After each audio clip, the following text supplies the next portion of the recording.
Hello, my name is Kenneth Wood from the University of St Andrews. I'm going to give this short presentation on the safety and efficacy of filtered far ultraviolet C devices, specifically for the prevention of airborne transmission of viruses. This is the large team that we've assembled over the last year from St Andrews, Edinburgh, Dundee, and most recently we've started some projects with our colleagues and collaborators from Columbia University in New York City. First of all, a short disclosure. Some of the experiments that I'm going to be showing results from used a filtered far ultraviolet C device that was loaned to us from UCIO, and it was under the agreement that there would be no interference with our research and no restriction on the publishing of the results. And we'd like to acknowledge this loan of the device from UCIO, and special thanks to Igarashi Tatsushi and Thomas Schwend from UCIO. On this slide, I'm presenting a short history of UVC and how it's been used for disinfection of water, surfaces, and the purpose of this talk that I'm giving is disinfection of air. Now, the germicidal effects of UV have been known for nearly 150 years, since the 1870s, and the mechanism of action is believed to be that the ultraviolet photons can damage DNA and RNA in bacteria and viruses, hence preventing replication. It's been used in water treatment since 1910, and it's still used today. There's a picture in the lower left here of the largest water treatment facility in the world in Delaware. And other images along the bottom show mercury lights being used in the New York City subway, UVC robots used in empty rooms in hospital wards, and on the bottom right, you can see some upper room ultraviolet C devices, and I'll talk more about them in the next slide. Now, the mercury lamps, they emit at wavelengths of about 254 nanometers, and at those wavelengths, it can cause some damage to the skin and eyes, not long-term damage and not skin cancer, but it does cause some damage. So any mercury lamps that are deployed must be shielded from direct illumination of people. UVC, in terms of the upper room devices, it sort of fell out of widespread use from the 1950s onwards, but it's still used, but fell out of widespread use due to the rise of antibiotics and vaccines. But there's been renewed interest, certainly since the 1980s, for dealing with TB epidemics, and with the current pandemic, there's a lot of hype around ultraviolet radiation. The image in this slide is showing upper room germicidal UV devices that were deployed in schools in Philadelphia in the 1930s. And the trials showed that rooms that had the upper room devices, the prevalence of measles was greatly decreased compared to rooms that did not have the upper room devices. These initial successful experiments were not reproduced in subsequent trials in London and upstate New York. And this was believed to be, looking back in hindsight, due to community transmission outside of the school. Now, it turns out that in Philadelphia, even in the 1930s, the schools that were chosen, they had the children were dropped off and picked up by their parents to go to school. So in 2020 speak, or in today's language, we would think of that as the children were effectively in social bubbles. Upper room GUV has been shown to be very successful in a variety of environments, including the influenza pandemic in the 1950s, and from the 1950s onwards, it's been used to prevent tuberculosis transmission.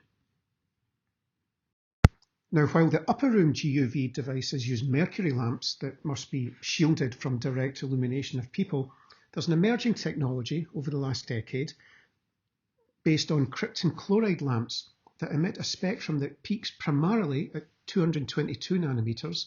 But if you look in the image in the top right, this is on a logarithmic scale, you can see that there is radiation stretching beyond 222 nanometers into the UVC and longer wavelengths, UVB as well. It's shown that these krypton chloride lamps, they can inactivate viruses in surfaces and in air. We'll show some evidence for that a little bit later. And there's also strong evidence, which is going to be a big part of my talk, that filtered FarUVC devices are safe to be deployed around occupied rooms, as the UV light at FarUVC wavelengths cannot penetrate through the uppermost dead layers of the skin or through the tear layer that's on the eye. So a question that arises now is, could this be adopted as a whole room technology for destroying pathogens and preventing the airborne spread of viruses? The questions that come about are two main questions. Is it safe and does it work? And that's what I'm going to focus on for the rest of this talk. The first in-person trial of FarUVC devices was done by some colleagues of mine at the University of Dundee about 6 years ago. In 2015, this result was published. And in that study, they started off using an unfiltered FarUVC device. And in that device, about 3% or so of the emission came from wavelengths longer than 250 nanometers. Now, the study was halted because they noticed erythema and also CPD formation within the skin of the subjects that were the volunteers for this trial. Now, CPDs, that is just DNA damage. And if you look in the images on the right here, the CPDs appear dark in these slices through the skin. The conclusion of this study was that the erythema and the CPD formation was likely due to longer wavelengths that were present in the spectrum of this unfiltered device. And in the spectrum that's shown there, there's the unfiltered device that was used in the 2015 study, and underneath in the orange curve, there's the spectrum of a filtered device, where the longer wavelength emissions, which are able to penetrate down to the basal layer of the skin, they are greatly reduced. The intensity of those emissions is greatly reduced due to filtering.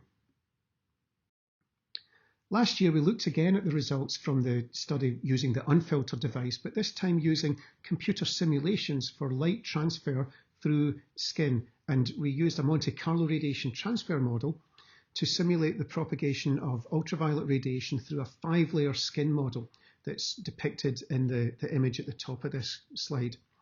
And what we found was that when we adopt optical properties for the different layers in the skin, that the ultraviolet C light at FarUVC at wavelengths shorter than 230 nanometers is strongly absorbed in the stratum corneum. That's the outermost dead layer of the skin.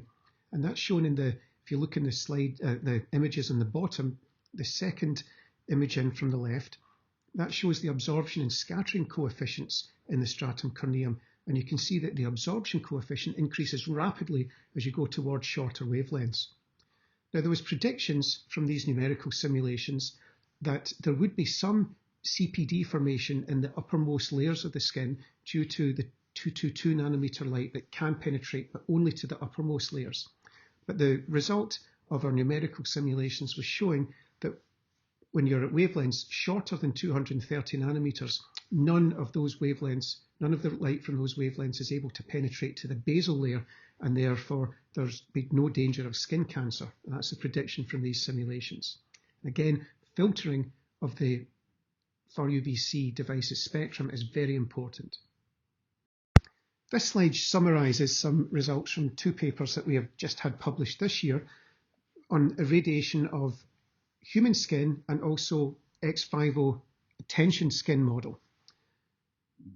What we found was that using a filtered FarUVC device, there is only CPD formation at the uppermost surface layers of the skin.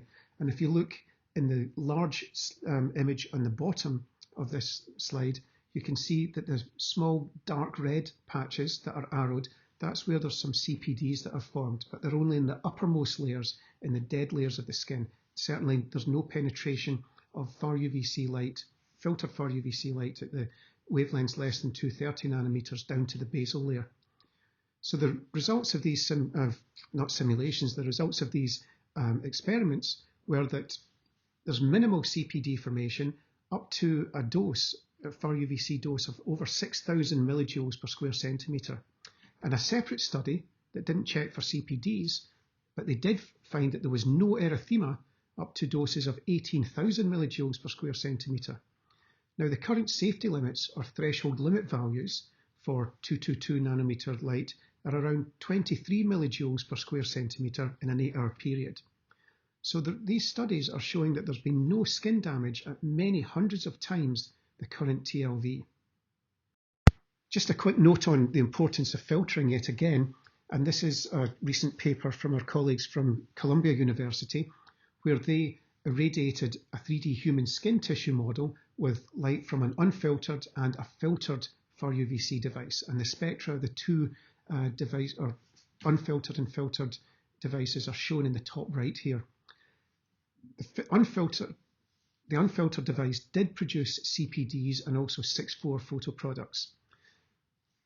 So the take-home message of this is that any safety assessment requires that the full spectral analysis is done for the entire spectrum of the lamp, not just looking at the 222 emission peak, but you've also got to take into account all the longer wavelength emissions that are present in the spectrum.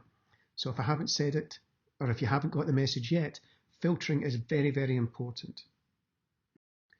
Over the last couple of years, there's been many studies, and they're all pointing to the safety of filtered FarUVC devices for not just skin, but also eye safety as well.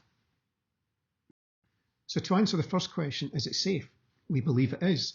All of the studies to date using filtered FarUVC devices indicate that they are safe for skin and eyes. There's no erythema, no burning of the skin detected, or any basal layer DNA damage from a filtered FarUVC device. And these studies have been conducted with doses that are many hundreds of times the current threshold limit value. Now, in December 2020, the ACGIH put out a proposal for consultation where the threshold limit value, the TLV, would be increased for the skin by a factor of about 20 at 222 nanometers. The next question we want to address is, does it work? UVC in general has been known to inactivate bacteria and viruses for 100 years, or more than 100 years. Focusing on the SARS-CoV-2 virus that's responsible for the COVID-19 pandemic, there's been papers published showing that with low doses of FarUVC radiation, in this paper only a few millijoules per square centimetre, you can achieve over 99% inactivation of the virus when it's on a surface.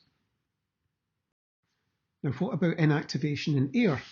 And this slide is summarising some results from our colleagues at Columbia University in New York, where they took human coronaviruses, not SARS-CoV-2, but other human coronaviruses, and they passed them through an aerosolizing chamber and irradiated the viruses with a filtered FarUVC device. That's what's shown in the picture there.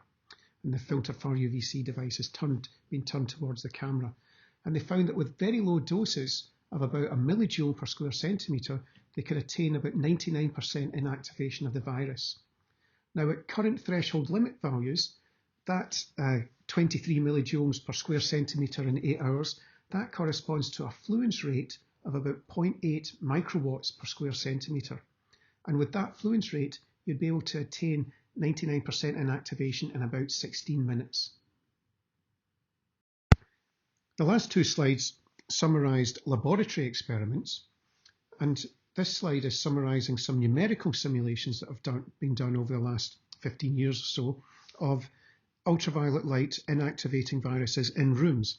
And these numerical simulations used a combination of fluid dynamics, viral spread, and also inactivation through UVC devices. In the bottom left is summarising some work on using upper room devices for preventing airborne transmission in hospital wards. And on the right is from a recent paper where they explored FarUVC light for inactivating viruses in a small room. The bottom line of these numerical studies is that you can reduce viral concentrations by more than 90% for rooms with low air changes per hour. And an air change per hour, it's a theoretical construct where if you had a very well mixed room, one air change would remove about 63% of any airborne pathogens. In the final few slides, I'm going to summarise some numerical simulations that we've been doing at St Andrews, looking at airflow and viral inactivation in simulated rooms within the University of St Andrews. And the room that we chose, or that I chose, was this room in the physics department, and the dimensions of 12 by 6 by 3 metres are typical for the sizes of classrooms in high schools and primary schools. And there's been a lot of discussion, certainly in the UK, over the last few months about children returning to school in a COVID-safe environment. The other reason I chose this room was the height of the room at 3 meters would mean that you could also include an upper room device. Upper room devices must be installed at least about 2 meters above the ground so that their radiation does not directly impact anyone within the room. Now in this room there was 4 air inlets, and we measured the inflow speed to be about a couple of meters per second, and with the volume of the room that would be giving about 6 air changes per hour. The air left the room through 3 windows that were cracked open. Now our simulations are not an exact replica of the room, so I'd say that now they're inspired by room 230 in physics at the University of St Andrews. What we've constructed here is a steady state airflow simulation in an empty room, and then there's particle dissemination that has been particles are propagated through the airflow within the room using a code that was developed by Fluid Gravity, which is one of our collaborators at St Andrews. So in this simulation, particles were released uniformly in the XY plane, and they were all released at a height of 0.5 meters above the ground. What is shown in the bottom image in this slide is the trajectories of streamlines for 50 particles out of the total simulation that released about 7,000 particles. The upper image in this slide is showing the airflow pattern within this room, and you can see the 4 air inlets that we've simulated, and you can also see the 3 cracked open windows where the air is exiting from this room. Having set up the airflow and trajectories for viral spread within the room, we then introduce ultraviolet lighting. 3 forms here. We've looked at an upper room device, and then we've employed the intensity pattern for lights that were provided to us by the Ushio company. And those lights are quite downward directed. And then to compare with these Ushio lights, I also made a simulation where the lights were illuminating the room isotropically in the downward direction. And what we want to then compare is the removal of virus particles through either natural ventilation or inactivation due to upper room FarUVC or the full room FarUVC devices.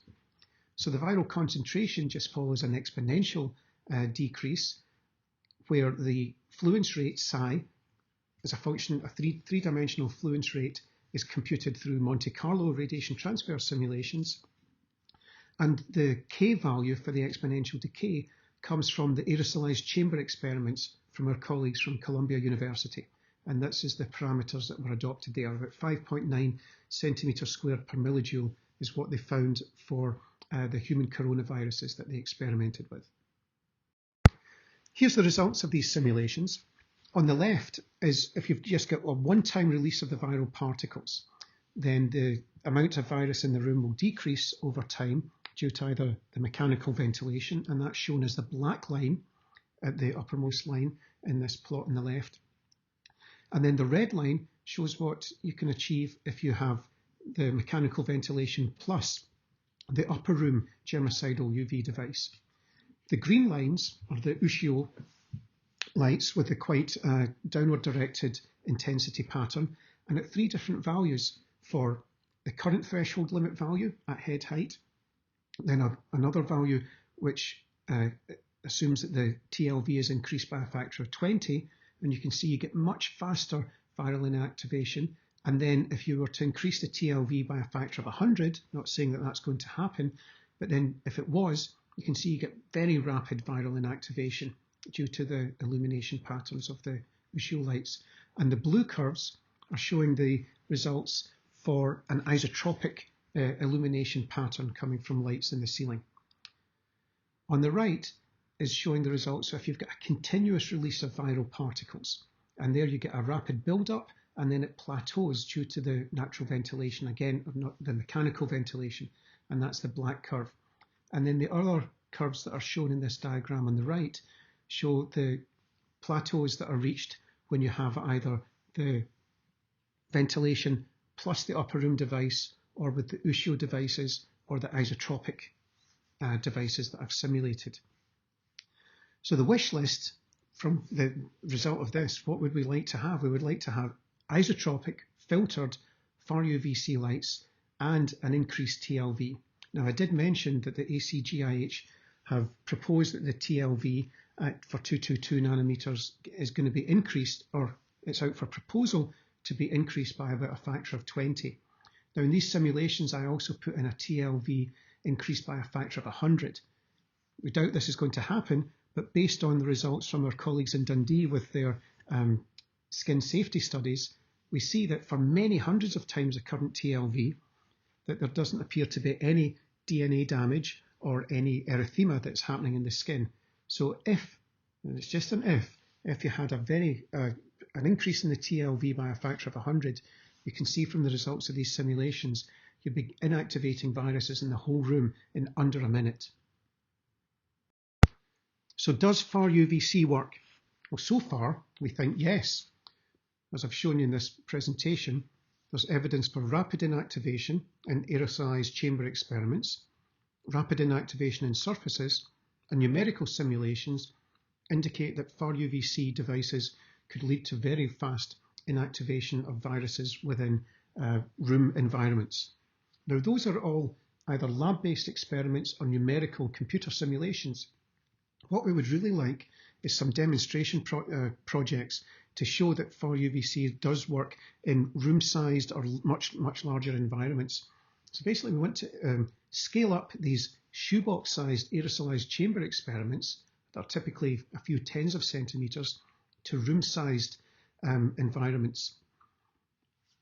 And I'm pleased to say that a very recent, in January 2021, the UK government had an innovation workshop where different technologies presented to look at environmental interventions that could be used, not just for the current pandemic, but for any future pandemics that may arise.